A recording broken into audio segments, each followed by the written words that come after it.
There. All right, let's time it. 4 seconds. It's at 30. 10 seconds. 15 seconds. Okay, this is gonna take a while. Hey guys, I'm Stipe, and this is the top 7 cars that are much slower than they look. Begin! 75 Bricklin SV1. Before there was DeLorean, there was another car very much like it. It's just that it never appeared in any blockbuster movies, so no one remembers it anymore. I'm talking about the Bricklin SV1, a super ambitious car with gull-wing doors, a body made out of unorthodox materials, and a performance that just couldn't match its futuristic styling. Granted, the speed wasn't really the utmost priority when it came to the SV1. Safety was. Back in the 1970s, this was the talk of the town. People dying left and right, Pinto being the crematorium on wheels. It wasn't nice. And then Mr. Bricklin showed up and said, "How do you like them apples?" It came in very, very bright colors. For safety reasons, of course. It had squishy bumpers, and it had an integrated roll cage. But what it didn't have was enough budget to turn into a proper performer too. After the deal regarding AMC's engine fell through, Bricklin went to Ford to get a hold of their Windsor V8, which was kind of a downgrade, but not entirely bad. What ruined it was its gearbox. The damn gearbox, man. A 3-speed auto was the only option, and I swear that thing was slower than Joe Biden. Wake up. As a result, the SV1 took nearly 10 seconds to reach 60 miles per hour, while the top speed was just 108. Again, 1975 wasn't the best year for going fast, but this was just way off. There was, however, one thing that this car did do fast, going out of production due to quality issues. Fisker Karma. Bit of a trivia here. Henry Fisker, the guy who designed this car, is the same guy who previously did the BMW Z8, as well as the Aston Martin DB9. And you know what? It really shows. My God, this is one sexy looking beast. Big fenders, low roof, and even this Clark Gable kind of mustache is really growing on me. Well, not literally on me. Anyway, the Karma was a $100,000 four-door coupe aimed to go against the Porsche Panamera and the Aston's Rapide with, wait for it, a 2-liter 4-cylinder under the hood. What? Except that engine wasn't connected to the wheels at all. It only serves as an onboard generator for the batteries. The speed? Now that comes from its dual electric motors. Remember what dual motor Teslas were capable of? Yeah, the Karma wasn't doing any of that. The combined output from Fisker's duals was 400 horsepower, which isn't exactly little. But if the slowest single motor Tesla is still smoking you, then what kind of horses are those? Ponies? So forget about chasing down Panameras and Rapides. In 2012, you'd have been happy to keep up with the Golf GTI. Like Bricklin before, the Fisker company went bust pretty quickly, but the car survived. Now owned by the Chinese, it has a slightly updated design, and I'm happy to say a very updated performance too. So in sport mode, you'll have plenty of get up and go if you want it. There you go. Yeah, I mean, Porsche 912. My mother wouldn't know that this is a Porsche badge, but she'll surely know that this is a Porsche car. That's how significant the 911 is. Not only is it the most recognizable vehicle ever made, but it also is a benchmark against which all other performance cars are measured. Now, sure, by today's standards, the earliest model isn't exactly what you'd call fast. 130 horsepower and 0 to 60 in 8 seconds are worse than what you get from some hatchbacks. And I'm not talking about the hot ones either. But even that is at least something compared to Porsche's other car from the same time, the 912. It's a mostly forgotten, cheaper version with less equipment and less engine too.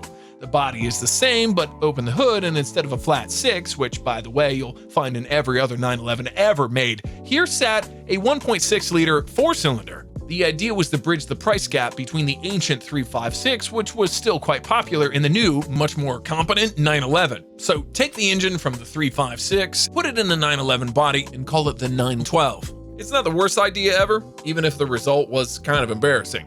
With just 90 horsepower, the 912 was slow. Slower even than the 356, since that car was lighter. But looking at the sales numbers, it would seem that the buyers couldn't care less. By the time its production ended, the 912 outsold its faster brother by a factor of 2 to 1. So how come no one remembers it then? Toyota Celica GT. In 1997, Toyota made the Prius, and from that moment, they decided just to piss in the wind when it came to their sports cars. Supra was dropped. The MR2, which was like a mini Ferrari only faster, was turned into something that girls get for their super sweet 16. And as for Celica, well, that car went from winning rallies to being just a rebodied front-wheel drive Corolla. Granted, the new body did look amazing. I'd say it's better looking even than the latest GT86, with all its chiseled and sporty lines. Sadly, that's everything that was sporty about it, just the looks, and even Toyota was aware of that. Look at this ad. Notice how it doesn't mention if it goes fast too? Well, that's because it doesn't. Well, duh. Especially if you go with the 140 horsepower 1ZZ 4-cylinder, which was tuned for better fuel economy. That's the one we're talking about here, found in the Celica GT model, which CNN praised for being one of the best fuel-efficient cars you could buy. Now, don't get me wrong, saving fuel is great, but not if it'll make my sports car slow. And how slow are we talking about here, Stipe? Well, beware of the minivans is all I'm gonna say. Imagine this, you're in your Celica GT with the factory-installed big body kit being left in the dust by a Karen in a Chrysler Pacifica packed full of her kids who are running late to their soccer practice. That is just embarrassing. Opel GT 1100. What does this car remind you of? If you said third-gen Corvette, then the Opel designers absolutely aced their task. Yes, it's an intentional copy, an imitation, like when you see a real Land Rover next to a made-out-of-Chinesium Randlover. Except Opel is owned by General Motors. So in this case, both the original and the copy were sold by the same corporation, which begs the question, why? Well, the gorgeous-looking C3 was never sold in Europe, so I guess General Motors thought that this would be the next best thing.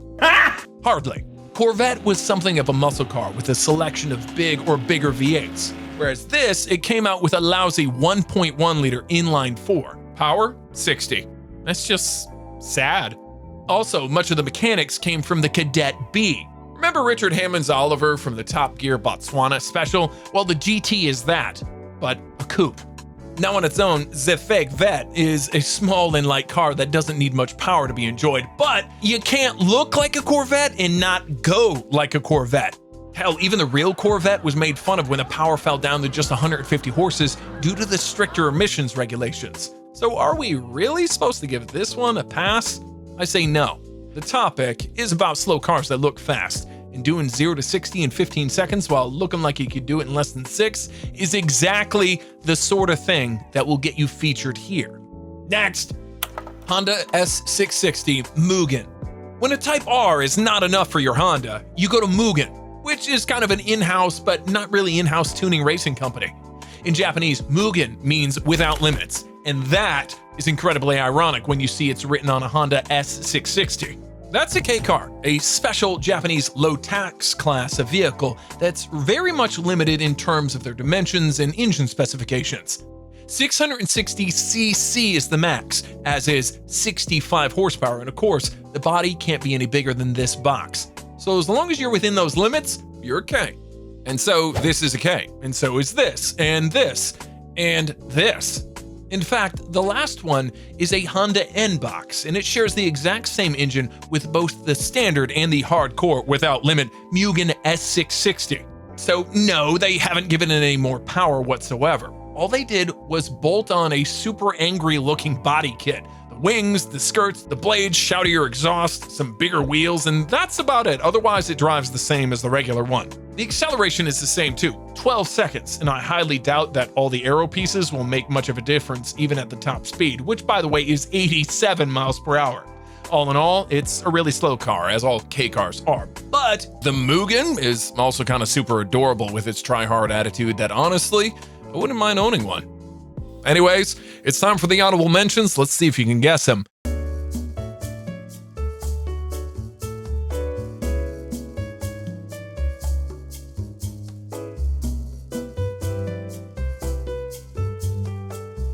And at number 1, Camaro Iron Duke. When GM announced that they'd be putting a 4-cylinder into the 6th gen Camaro, the fans revolted. Probably because they all got flashbacks from the last time when the same thing happened during the good-looking but otherwise low testosterone 3rd generation. Guys and gals, allow me to introduce you to the Camaro Iron Duke, the slowest Camaro ever made, and possibly the slowest muscle car too.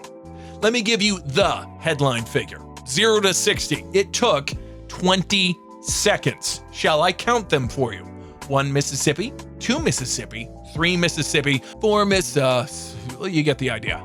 The main issue was the Iron Duke part itself, which was the name of the engine. I know it sounds butch and all, but this 2.5-liter 4-cylinder was developed first and foremost for fuel economy. 22 mpg was the main number, and who cares that it makes just 88 horsepower? It was mostly found in small econo boxes from the late 1970s, and it had absolutely no business ever being put in a sporty coupe. It also didn't help that this Camaro, the Iron Duke, was made into a 3-speed auto slush box dating back to the 60s. The whole thing was just miserable, and to this day, I still don't get what GM was thinking. That people don't care about speed as long as the car looks great, aka Porsche 912? Well, that wasn't true.